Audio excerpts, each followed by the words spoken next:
প্রথমত আমরা আজকে কেন এসেছিলাম খোয়াইতে, এ সম্পর্কে আমাদের পার্টির কেন্দ্রীয় কমিটির অন্যতম সদস্য এবং খোয়াই নেতৃত্বের মধ্যে এখন যারা আছেন তাদের মধ্যে পুরনো খোয়াইয়েরই বাসিন্দা অঘোর দেববর্মন আপনাদের সামনে বলেছেন। পার্টি সম্পাদক গৌতম দাস বিস্তৃত পরিসরে বলেছেন। স্বাভাবিকভাবেই এ সম্পর্কে আবার বলতে যাওয়া মানে চর্বিত চর্বণ। আমি এটা বলতে চাইছি। আপনাদের অনেকেই আমরা যখন আক্রান্ত মানুষের বাড়ি ঘরে যাচ্ছিলাম, কথা বলছিলাম, আপনাদের অনেককে আমরা দেখেছি। আমাদের সঙ্গী স্বতঃপ্রণোদিতভাবে আপনারাই হয়েছে, আপনারা নিজেরা দেখে এসছেন। যাই হোক, তারপরেও আপনাদের আগ্রহ আমাদের কাছ থেকে কিছু শুনতে চান। এর পরিপ্রেক্ষিতে আমাদের দুজন নেতৃত্বের কাছ থেকে শুনেছেন, আমি তার জন্য আপনাদেরকে ধন্যবাদ জানাচ্ছি। আমার বিস্তৃত বলার কিছু নেই, তারা বলেছে।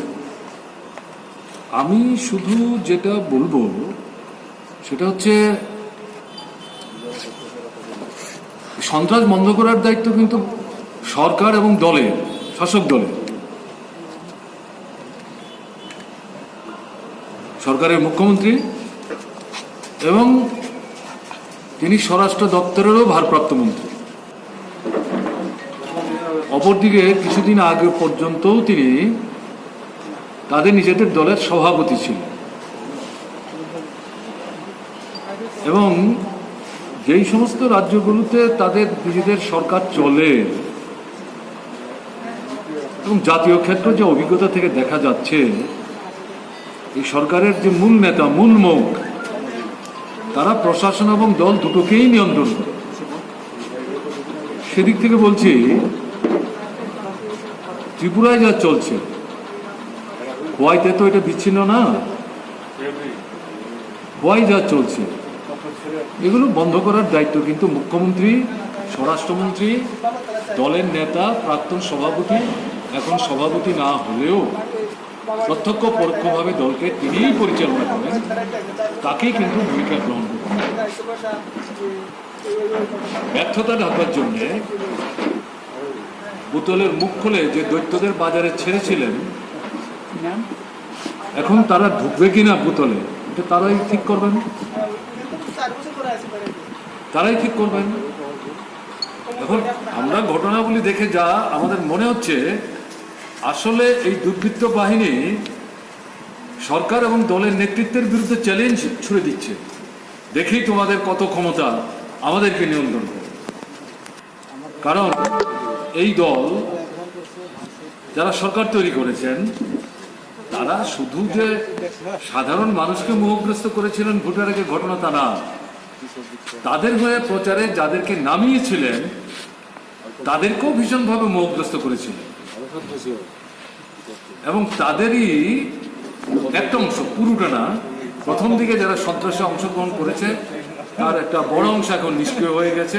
তারা বুঝতে পারছে বাস্তবতাটা কি। একটা অংশ এখন এগুলো করছে।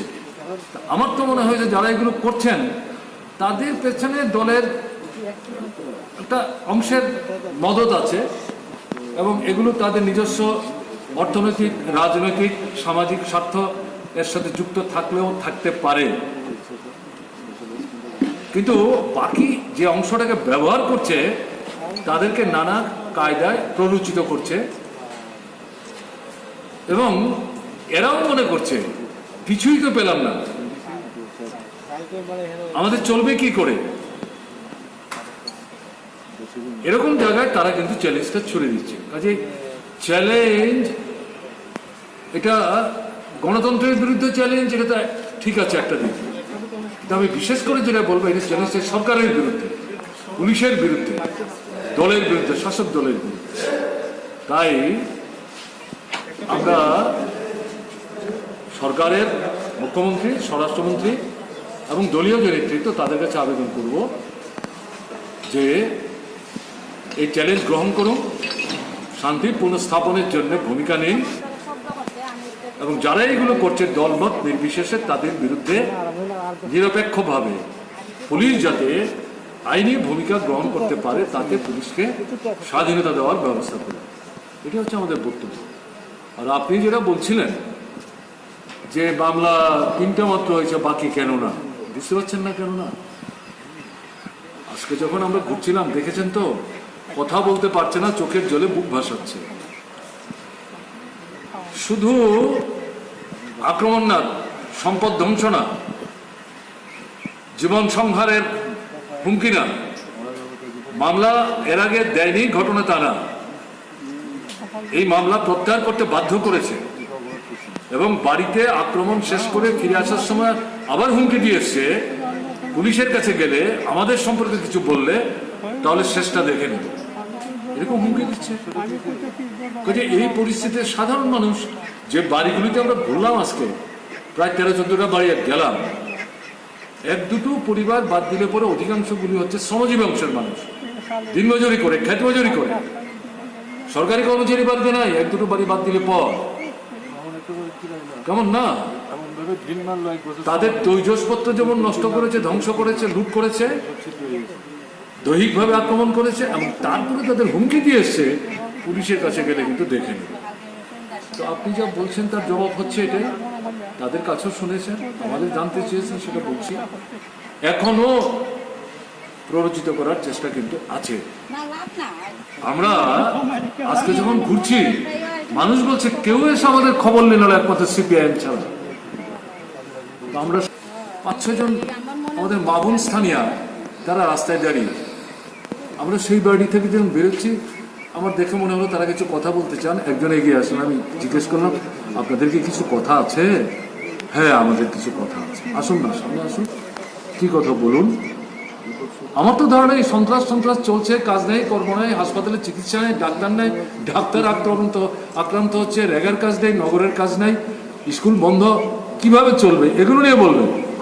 তারা বলছেন আমরা রোজভ্যালির টাকাটা কবে পাবো, সেই পুরনো কাসুন্দি গাইবার চেষ্টা করছেন। তখন আমি বুঝলাম এ তো বিজেপি দলের সংগঠিত। সেই জায়গায় দাঁড়িয়ে সেই গুণের উদ্দেশ্যে বলেছি, আপনাদের রাজ্যের এখন যিনি মুখ্যমন্ত্রী তাকে জিজ্ঞেস করুন, ভোটের আগে তারাই প্রতিশ্রুতি দিয়েছিলেন, আমরা তো রোজভ্যালির বিরুদ্ধে মামলা করেছি, তাদের সম্পত্তি কুপ করার সিদ্ধান্ত নিয়েছি, কাজে এখন তো ওরা সরকার আছে, কাজে তাদের দায়িত্ব, আপনারা যারা স্বেচ্ছাপ্রণোদিত হয়ে ওখানে টাকা জমা রেখেছেন, কারণ সরকার থেকে আমরা বলিনি কখনো, বরং এর বিরুদ্ধে আমরা বলেছি, লিফলেট ছাপিয়েছি অর্থ দপ্তর থেকে, এই ধরনের সংস্থার কাছে টাকা অতিরিক্ত আপনারা লাভের আশায় টাকা রাখবেন না, ব্যাংকে টাকা রাখুন, রাষ্ট্রায়ত্ত ব্যাংকে টাকা রাখুন, সেভিংস অ্যাকাউন্টে টাকা রাখুন, ওখানে যাবেন না। আমরাই প্রচার করেছি, ভারতবর্ষের অন্য কোনো জায়গায় নাই। এখন দেখা যাচ্ছে দৃষ্টি ঘুরিয়ে দেওয়ার জন্য সন্ত্রাস একটা কায়দা, এগুলো যখন আমরা দেখতে যাচ্ছি, বাড়ির মানুষগুলো বলছেন একটার পর একটা, কেউ আমাদের খবর নিতে আসছে না। এই যে ভোট হলো, পঞ্চায়েত হলো, কিসের ভোট? পঞ্চায়েতের প্রধান, উপপ্রধান, মেম্বার কেউ আমাদের বাড়িতে আসে না।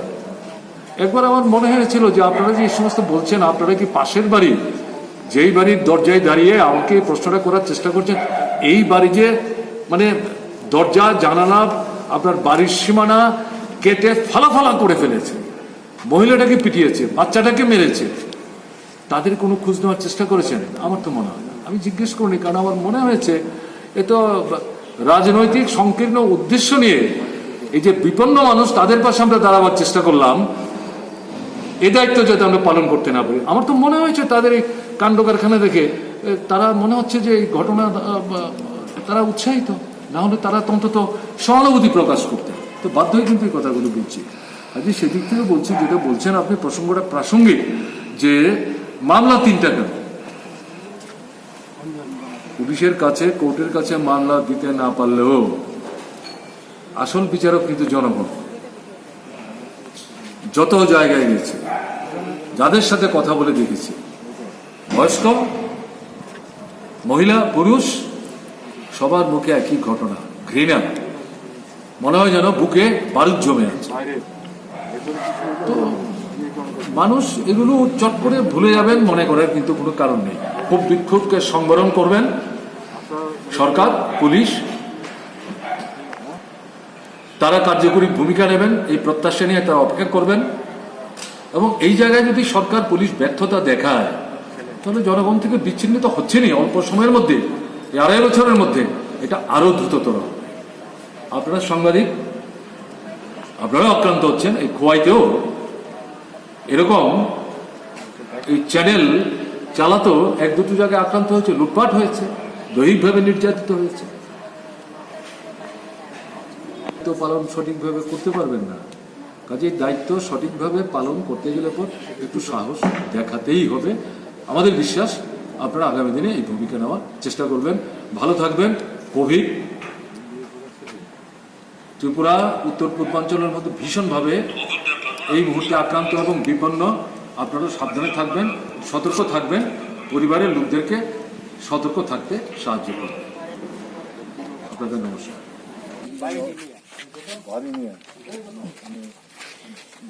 ফসল ফলানো কুদ্দুর আছে, ফসল তো ফলাইছেন না, ফলানি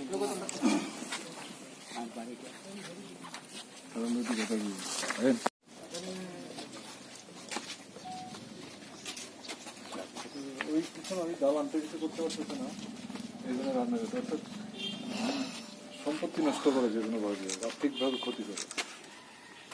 এটা কার বাড়ি? তোমাদেরই না? চলো, মামলা টামলা দিচ্ছ নি পুলিশ?